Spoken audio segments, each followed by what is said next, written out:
Hello everyone, I'm Professor Geek. Welcome back to the channel. And here it is. Welcome to the first video. I promised these were coming, in which I was going to start talking about my summer anime viewing. I mentioned a few videos back, some videos back now, that I was going to start revisiting anime this summer, just following the series, following my own interests in the series, and coming back to some of the stuff. I did mention something about the channel membership, but I didn't, I've never really organized that or publicized it, so I still am going to save the in-depth conversations and whatnot for the channel members, but I still need to promote that more and organize it. If you're interested in something like that, you're welcome to join and we'll talk, we'll get something going, but I just haven't really promoted that or organized that yet. So I would just like to at least give my initial thoughts and make videos about it here and there. As you can see from the thumbnail, Naruto is my first series that I'm watching this summer that I haven't yet watched even a single episode of before I started watching it here for this this video. And I will say, before I start to talk about the specific series, I want to get ahead of some of these comments that I might get, because I get this sometimes. There's this weird elitism in anime fandom sometimes, and I'm sure there's different factions. I mean, there's more to anime than I even know, but the one I see a lot is, oh, Prof, please don't just watch a bunch of shonen. Oh, shonen, this is so formulaic. Oh, what are you even talking about? Now, I get it if somebody just, they've moved on from shonen. That was their thing for a while, or it's not their thing at all. Hey, totally fine. Shonen is a very specific genre. And yeah, it usually deals with a young boy. It's always usually a coming-of-age tale of some sort, and quite often there is a school, there is certain aspects of it like that, but to say that that's formulaic is like saying, well, superhero stories, they're so formulaic. Gosh, there's always like a secret identity, and there's somebody with these powers, and they're always like helping people and fighting a bad guy. It's, enough of the formula. That's not a formula, it's a genre, And because I'm so much into the superheroes, obviously the shonen thing's a perfect fit for me. Now, I haven't watched a lot of it. The only other one I've watched and truly loved was My Hero Academia. But watching Naruto now, I see obviously the similarities and the basic tropes of that genre, but it's also vastly different. Naruto's a very different character than Deku. Deku's aspirational from the start. I mean, he is just pure-hearted, wants to do the right thing. He has to grow. He's got a lot of challenges, and he has to learn how to do things and whatnot. But he knows who he is deep down from the beginning, even though on the inside, on the outside, of My Hero Academia, Deku's having to worry about, do I need a quirk? Oh, I've got this quirk. Now, how do I use this quirk? Oh my gosh, and all this kind of stuff. He's figuring out a lot of who he is in the world on the outside, but he knows who he is on the inside. Naruto is a very different character because Naruto is trying to figure out who he is on the inside. He wants to be treated a certain way by the village. So before I go any farther, I should say that at this point, I truly am just giving my initial thoughts. I've watched 7 or 8 episodes. So, and I know there's like hundreds of episodes before you get to the movies that are mixed in, and then that's not counting the Shippuden series with him and the whole gang older and whatnot. So I know I'm just at the beginning, but I'm just recording my thoughts as I go along, and I'll record more thoughts as I get farther in and farther in and farther in. So bear with me if you've watched a lot and you know all the things to come. Try to think back to where I am now to get the gist of what I'm reacting to. So it is the coming of age story, and we do have a young man who has got some special power. I mean, they very much follow the hero's journey in this aspect. Some sort of special thing about him. We know that he's the mortal, the child that was being, I think the umbilical cord was cut at the right time, or whatever, when the seven-tailed fox spirit was placed within him to seal it within him. So we don't know what's within him. He's been shunned by his initial society. He wants to be a ninja. He wants to be one of the heroes of his village, of his land. And he has that something inside of him. We don't really know at this point, just watching 8 episodes in, exactly how that's going to manifest.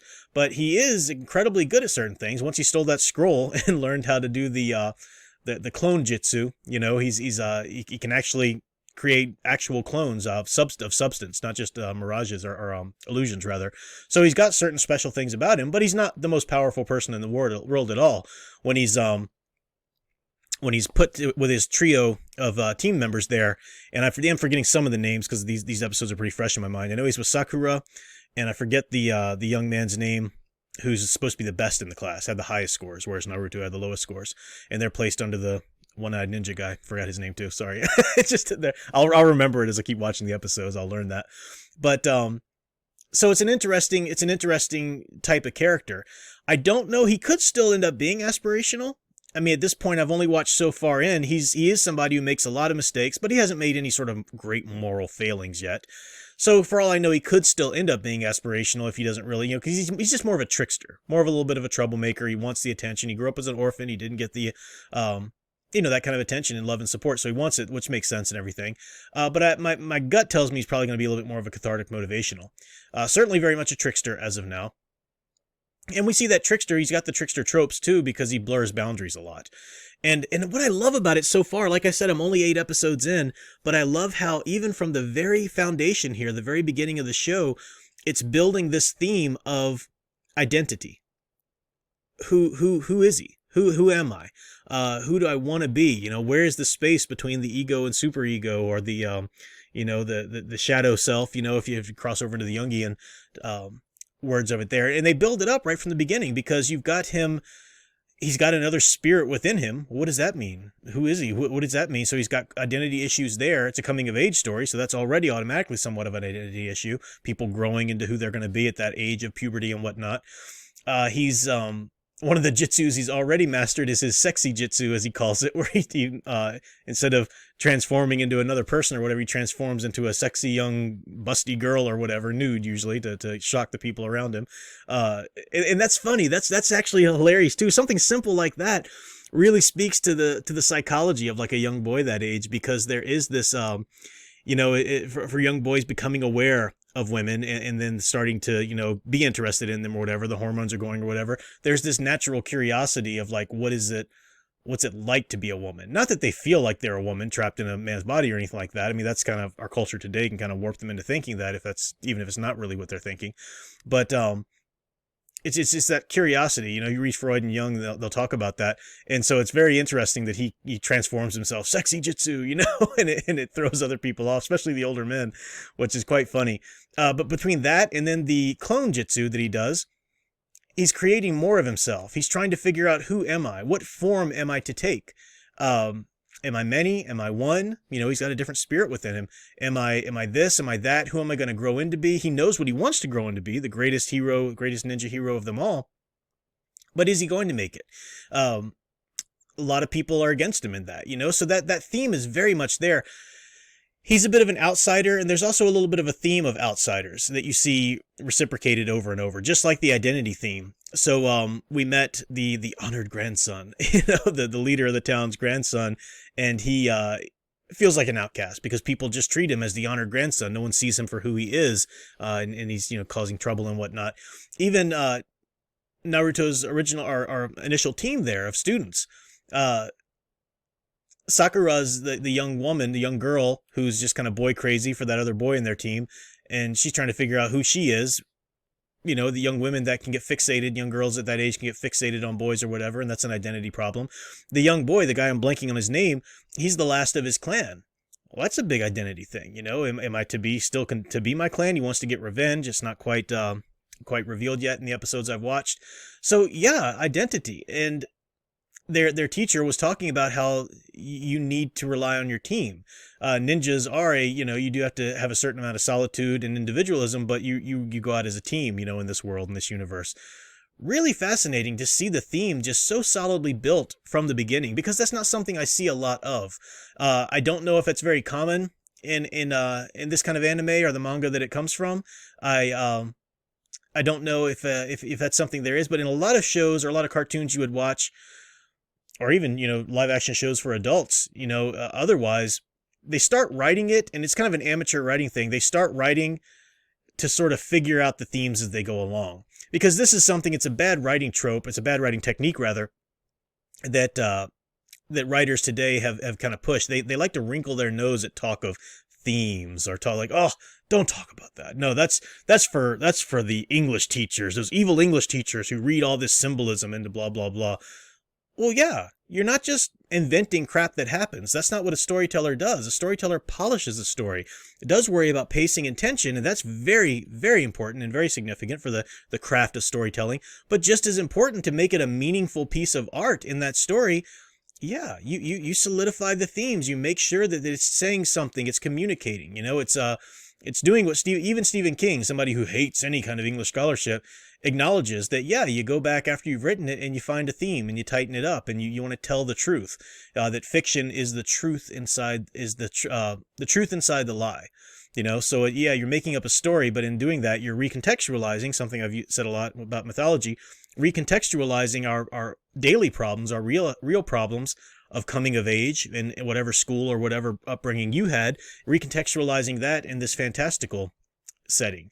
This strange land of ninjas with all this magical, abilities and jutsus and whatnot.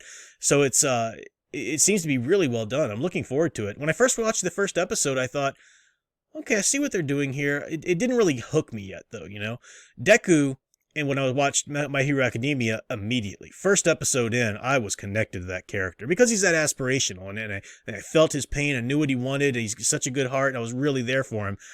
Naruto is an interesting character, but I didn't really have a connection with him first episode, but I kept going to see what it would be like.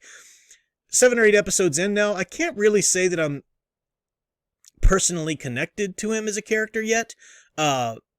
But I am connected to the world, to his team, certainly. I like him as part of that team. I like that. They've gone on their first mission to protect the guy from the water, waterland or water countries there and whatnot. And yeah, I'm really digging it. It's going to be something fun to keep watching. I know there's a lot of episodes. Obviously, I think there's like 100 or so episodes. I've got it looked up online, so I know where to find it if I need it. But I think I have to watch 100 or so episodes before I even start watching some of the movies that were made that kind of cut into the continuity. And then, of course, the second series, about them as adults and whatnot. So I don't think I'm just going to stick with Naruto as far as doing videos, watching it all the way through and do nothing but videos on this and then pick something else, or the summer will be just spent with Naruto. But so I will continue watching it and continue coming back with my reactions to it. But I think I'll probably crack open another series or revisit because I never did finish My Hero Academia. I stopped when I kind of stepped away from anime. Standalone Complex, I never finished that, believe it or not. I think I need to check, has there been more episodes of Chronicles of Arslan released?